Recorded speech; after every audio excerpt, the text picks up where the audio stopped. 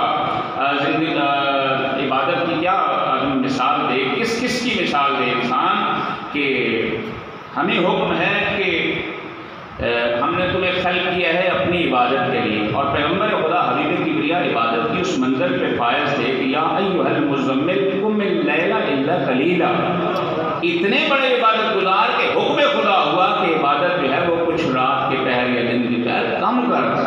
اور پھر امیر المومنین امام سید الساجدین کے سامنے ایک بندہ آ کے کہتا ہے یا رسول اللہ آپ بڑے عبادت گزار ہیں، امام محمد باقر سے فرمایا بیٹا جاؤ نا ذرا وہ رجسٹر اٹھا کے لاؤ جس میں میرے جد علی ابن ابی طالب کی عبادت کا تذکرہ ہے۔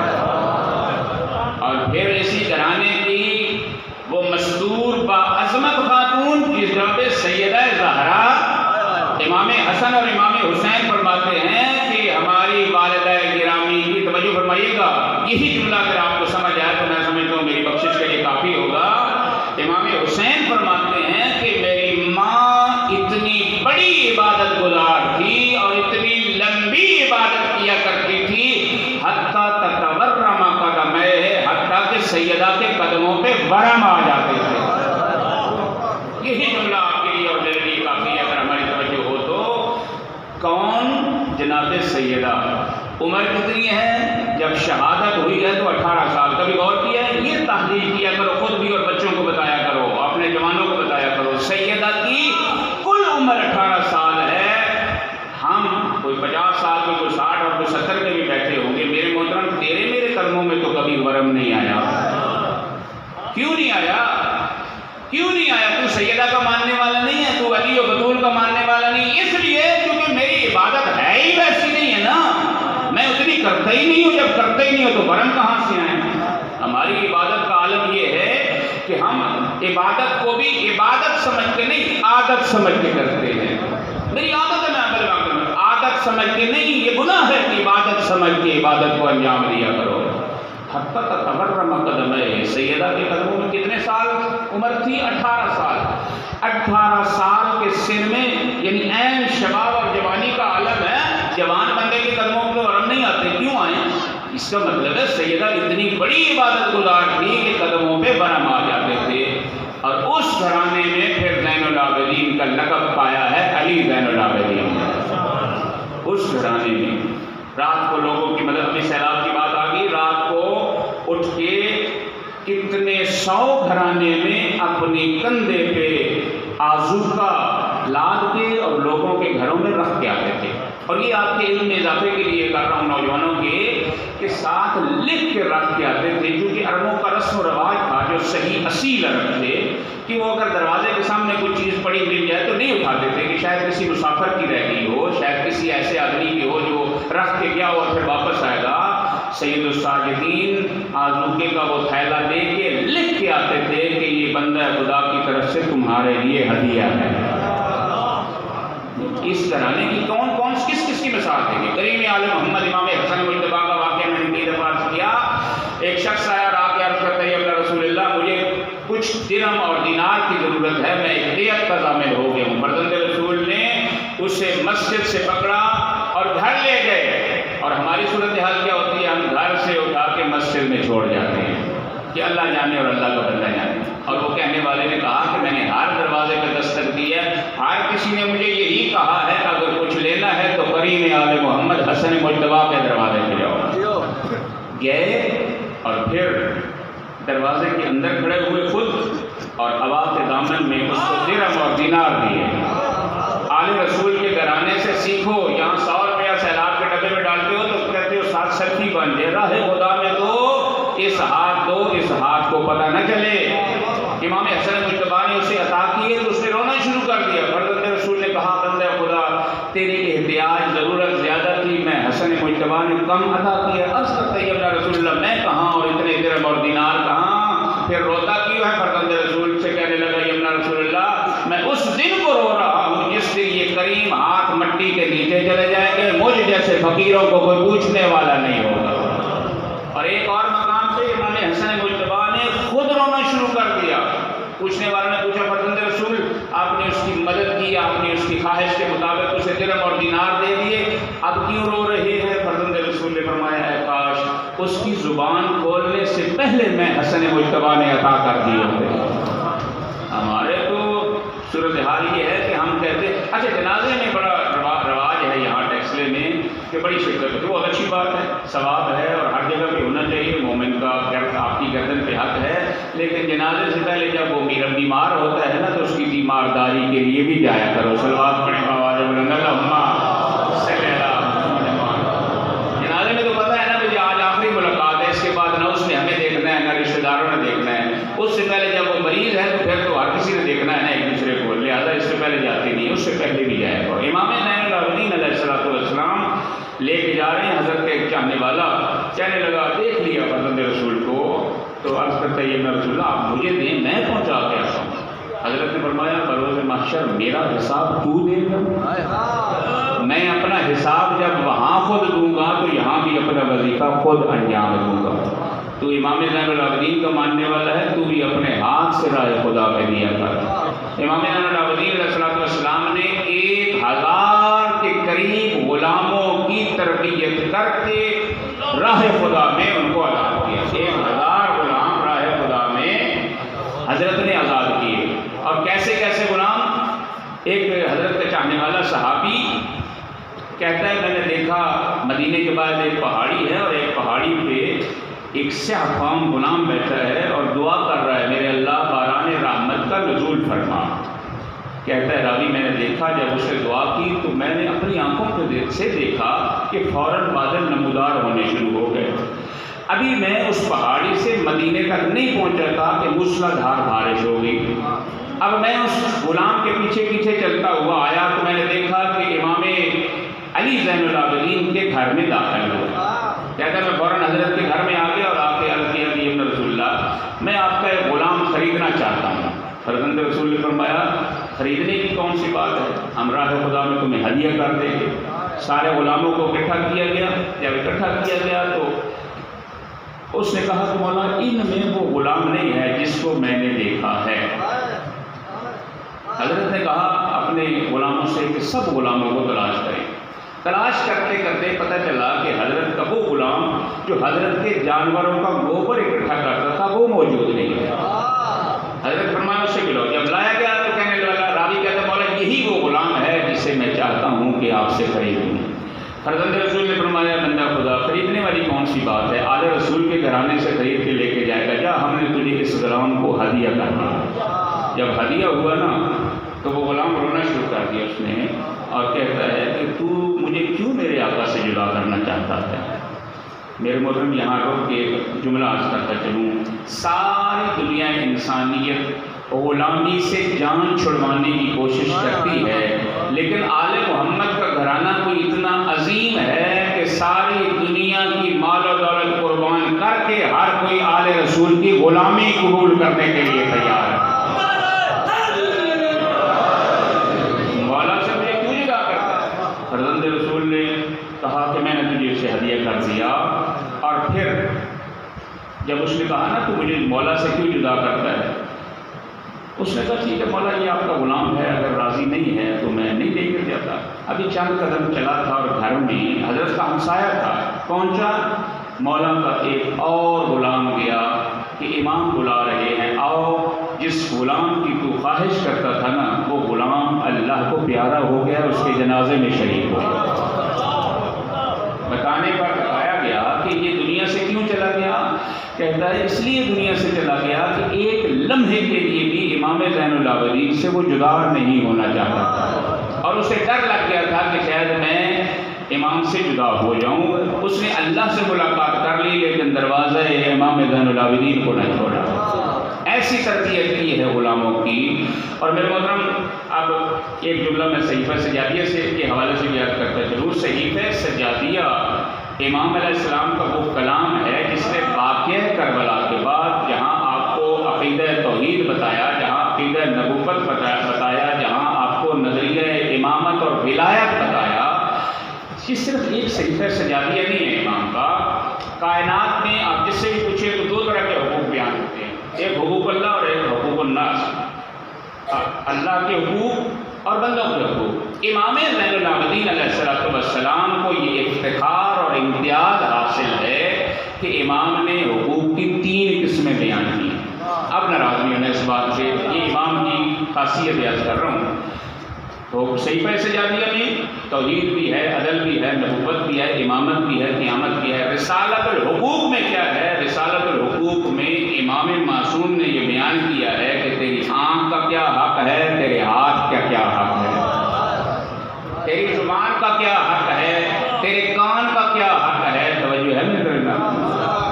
ہم اس لیے نہ سنتے ہیں اس طرح کی باتیں اور نہ توجہ دیتے ہیں کہ اگر پتہ چل گیا تو پھر ظاہر سی بات ہے پڑھنا بھی پڑے گا، اور جب پڑھیں گے تو پھر عمل بھی کرنا پڑے گا، لہٰذا نہ پڑھے نہ عمل کرے، سلوات پڑھے بابا بلند اللہم صلی علی محمد۔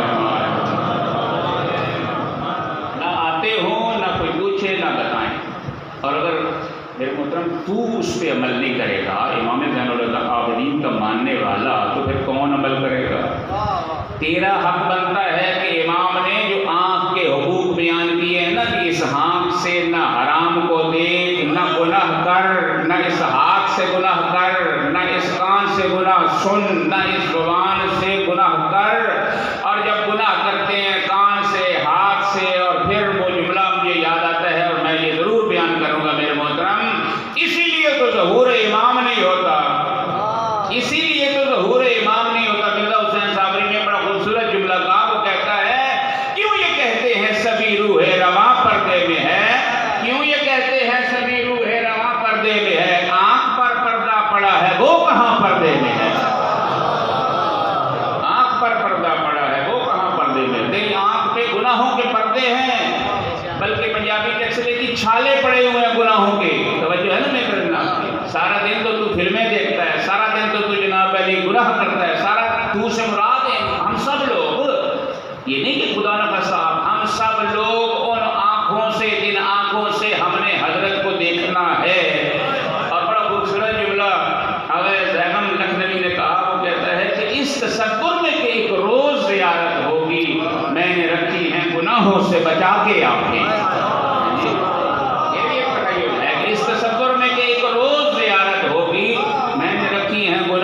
بچا کے آنکھیں، تیری آنکھیں گناہوں سے بچی ہوئی ہونی چاہیے، تیرے ہاتھ گناہوں سے بچے ہوئے ہونے چاہیے۔ نہ رسالت الحقوق پڑھے، نہ تجھے حقوق کا پتہ چلے، تو نہیں پڑھے گا تو کوئی اور پڑھے گا۔ اور جب تو زیارت پہ جاتا ہے نا تو یہ بھی امام حشم سے کسی نے پوچھا کہ اپنا رسول اللہ ہمیں کیسے پتہ چلے؟ اکثر تو گواہ ہی بیٹھے ہیں نا میرے سامنے جنہوں نے نہیں کی، اللہ میں توفیق دے، کہ اپنا رسول اللہ ہمیں کیسے پتہ چلے ہماری زیارت قبول ہو گئی ہے؟ فرزند رسول نے فرمایا اگر تم زیارت کر لینے سے پہلے اور زیارت کر لینے کے بعد اپنے اندر تبدیلی محسوس کرتے ہو تو سمجھو تمہاری زیارت ہے، ورنہ سیر ہے، زیارت نہیں ہے۔ سیاسی تبدیلی نہیں کہہ رہا، مانوی تبدیلی کی بات کر رہا ہوں۔ اگر زیارت کرنے سے پہلے رسالت الحقوق کی بات ذہن میں رہے، اگر زیارت کرنے سے پہلے گناہگار تھا توبہ کر گیا، اگر تیرے ہاتھ اب جب زیارت کر لی ہے تو پھر تم عام بندہ نہیں رہا، اب یہ تیرے ہاتھ ذریعے امام حسین سے مس ہو گئے ہیں، تیرے لب ذریعے امام حسین سے مس ہو گئے ہیں، تیری آنکھیں ذریعے امام حسین سے مس ہو گئی ہیں، تیرا پورا وجود ذریعے امام حسین سے مس ہو گیا ہے۔ اب جب تو واپس آئے تجھے دروازے پر تختی نہ لگانی پڑے، زوار تیر علی جان، لوگ یہ کہے تیرا چہرہ عمل اور کردار بتا رہا ہو مظلوم کربلا کا زوار آ رہا ہے۔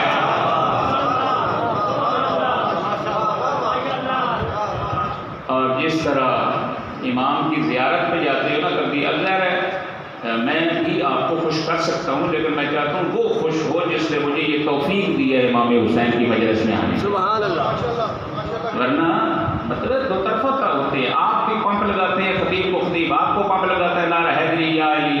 یہ مجلس کوئی مذاق تھوڑی ہے، مذاق کی جگہ تھوڑی ہے یہ مجلسیں، یہ ماتمداریاں۔ آپ سمجھتے ہیں نا کہ ارواح مقدسہ تشریف لاتی ہیں، تو پھر اس چیز بات کو ذہن میں بٹھا لیا کرو کہ پڑھنے والا اگر کوئی مذاق کر رہا ہے نا، شوخی کر رہا ہے، شرک پک رہا ہے، کوئی غلط بات کر رہا ہے، تو کیا سیدہ اس پہ راضی ہوگی؟ ہیں جی؟ اور سننے والا بھی واہ واہ کر رہا ہے تو امام زمان جل اللہ فرجہ شریف تیرے بغل میں بیٹھے ہوں گے تو امام راضی ہوں گے۔ جس طرح امام حسین کی زیارت پہ جاتے ہو اور واپسی پہ تبدیلی لے کے آتے ہو، میں کہا کرتا ہوں اسی طرح جب مظلوم کربلا کی مجلس میں آتے ہو نا، تو مجلس سے بھی جب اٹھ کے جاؤ، تمہیں بتانے کی ضرورت نہ پڑے، لوگ تیرا چہرہ عمل اور کردار دیکھ کے کہیں یہ مظلوم کربلا کا عزادار آ رہا ہے، یہ مظلوم کربلا کا عزادار آ رہا ہے۔ میرے محترم، یہ وہ چیزیں ہیں جو عام مجلسوں سے ہٹ کے جو ہے وہ آپ کو ملیں گی۔ علم اور علماء دوستی اپنے اندر پیدا کیجیے، اپنے آپ کو۔ یہ مجلسیں ہمیں درس توحید دیتی ہیں، درس شرک نہیں دیتی۔ یہ مجلسیں ہمیں درس وفا دیتی ہیں، درس حیا دیتی ہیں۔ یہ مجلسیں ہمیں بتاتی ہیں کہ کون سی ہستیاں ہیں جنہوں نے صحیح اسلام ہم تک پہنچایا ہے اور انہوں نے کتنی زحمتیں کی ہیں۔ چلو آپ پڑھیں بابا جان، اللہ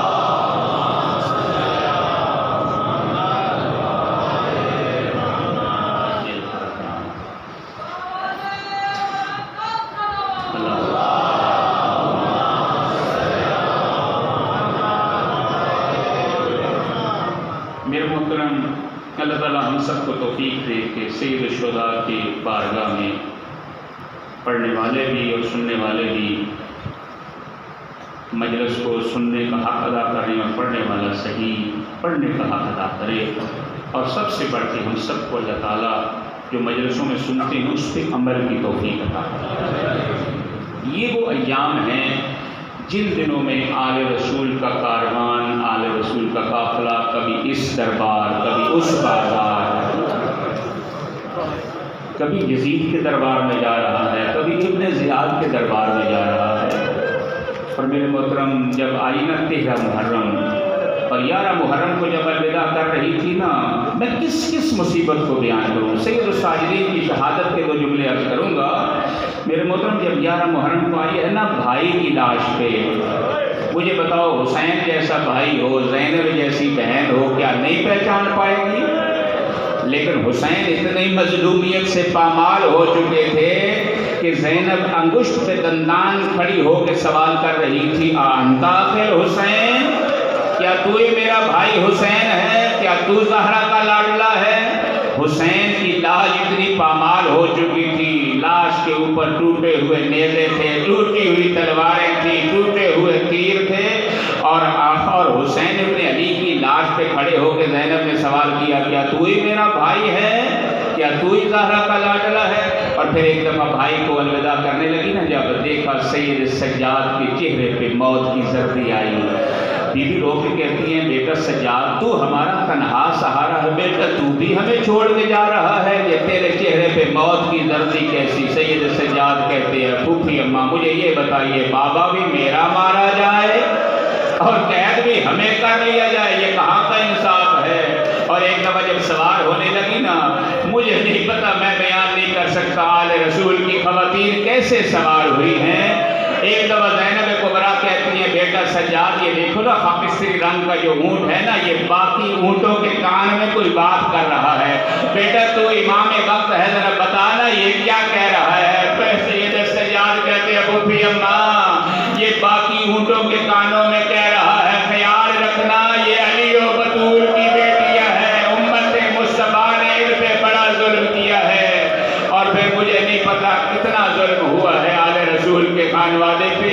ایک دفعہ جب آئی ہے نا یزید ابن زیاد کے دربار میں، 2 دفعہ زینب کبریٰ آئی ہے کوفے کے اندر، ایک دفعہ بابا کی شاہی میں آئی تھی، اور ایک دفعہ علی مرتضیٰ نے کہا تھا، میرا عباس، میرا حسین، میرا حسن، ذرا زینب کو کوفے سے باہر روک لو، اندھیرا ہو جائے، پردے کا انتظام ہو جائے پھر لانا۔ یہی زینب کبریٰ جب آئی ہے نا 61 ہجری کو، پھر پردے کا انتظام ہے